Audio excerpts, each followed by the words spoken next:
Tell me, before this is all over, why'd you do it? Think, Moot, think! Can I really stay on this plane while they're making a Yeehaw set?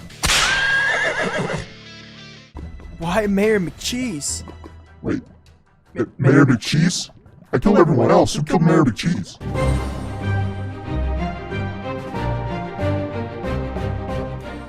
What's up, Planeswalkers? How you doing?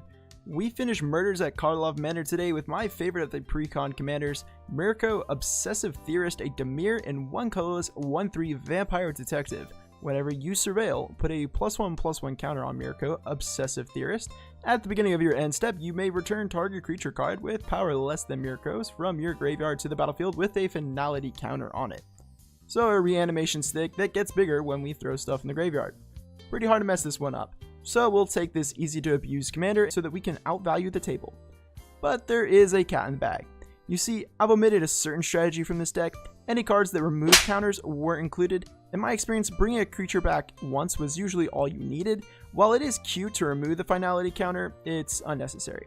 Fight me in the comments if you want. Now before I get started, remember this week viewer requests come back, and no, I won't be able to get to all of them, but if you want to add to the pile, then leave a commander you want covered in a comment below or in the channel Discord. Starting off our creatures, we have Barrier of Bones as an easy to return surveil effect for 1 mana. Baleful Strix is another card that shouldn't be a hassle to return, and it's definitely a card that'll end up in your graveyard sooner or later as it's a great blocker. DIMIR Spybug to take advantage of all the surveil in our deck, and again, it's a lower power creature, it should be easy to return. Dogged Detective is a recurable surveil effect that we want to avoid returning with our commander as we won't need her to get this card back. Ledger Shredder is great in most decks as we get to filter any cards stuck on our hand and grow another flying attacker. Night Veil Sprite is more repeatable surveil. Rona, Herald of the Invasion, is a great way to filter cards, and she comes with the benefit of being untappable when you play a legendary creature.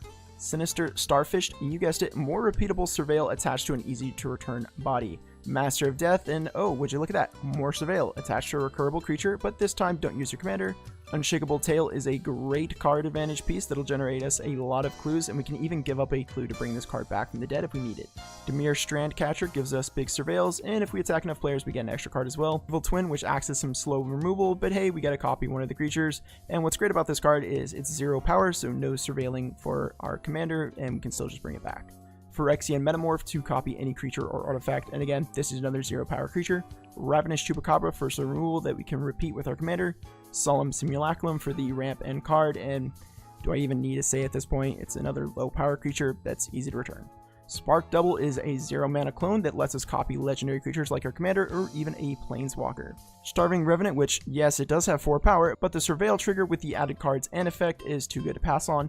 Plus, honestly, with how much surveil we have in this deck, 4 power really isn't that high. Twilight Prophet is a low power card advantage machine that can get us some much needed life. Vile Entomber for recurable entomb. Doom Whisperer, and this is why the extra life is important, because provided we have enough life, we can make our commander lethal by surveilling 20 times. Maybe not the most practical combo, but hey, it still counts. Grey Merchant of Asphodel for the extra life, and the Drain is nothing to laugh at either. Marvo Deep Operative for extra cards and the free spell, and we do have some expensive 0 power creatures, so worry not about winning that clash. Muldrifter for extra cards on a small body, Shieldred for the Edict, and the Rise of the Dark Realms on the Saga side of this card.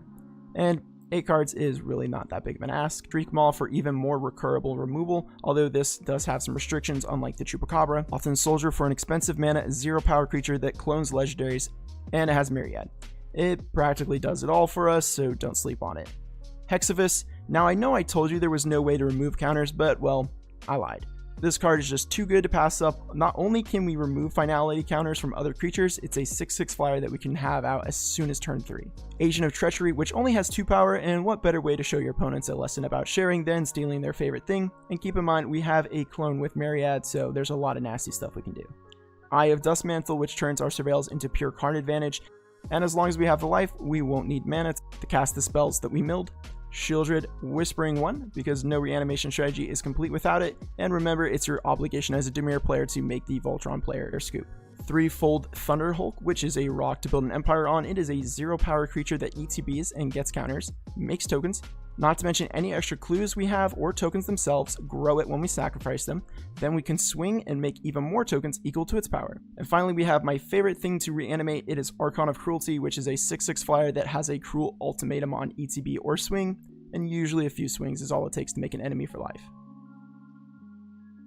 Moving on to the spells, we have Consider for an easy surveil trigger and a card, Entomb to tutor up one of our many bombs, Otherworldly Gaze, which lets us surveil pretty deep into the top of our library, and it comes with flashback, Reanimate, because why wait for our commander to start bringing stuff back, Counterspell, as we don't want to lose the combo or farewell, Curate is another surveil trigger and card, Drown in the Lock to make use of our stock graveyards for removal or a counter, just depends on what you need, Mana Drain because we do have expensive cards and this is a good way of getting them out of our hand if we can't discard them. Buried Alive for a tutor 3, which we have plenty of 0 power creatures to find with this card. Pylon because we like to surveil and the Convoke makes this card pretty playable. Price of Fame, which most of the time this is a 2 mana kill a commander, and surveil, which is good enough for us to want to play it. Charnel Serenade, which is repeatable recursion for our creatures. It also helps us keep the graveyard well stocked. For the artifacts and enchantments, I'll go over the ramp first. So, Sol Ring, Arcane Signet, DIMIR Signet, Charcoal Diamond, Sky Diamond, Cold Steel Heart, Talisman of Dominance, Thought Vessel, and Laser Screwdriver, which comes with a tap and surveil ability amongst other things. For everything else, we have Animate Dead for more recursion, Enhanced Surveillance to dig deeper when we surveil, and this is good insurance against graveyard removal as we can sack it and shuffle our graveyard. It's not ideal, but it's better than losing those cards completely. Key to the City is an easy way for us to discard any creature we want to reanimate, and the unblockable comes up more than you would think. Search for Escanta for surveil triggers, and it flips into a powerful land that gives us a good amount of card advantage.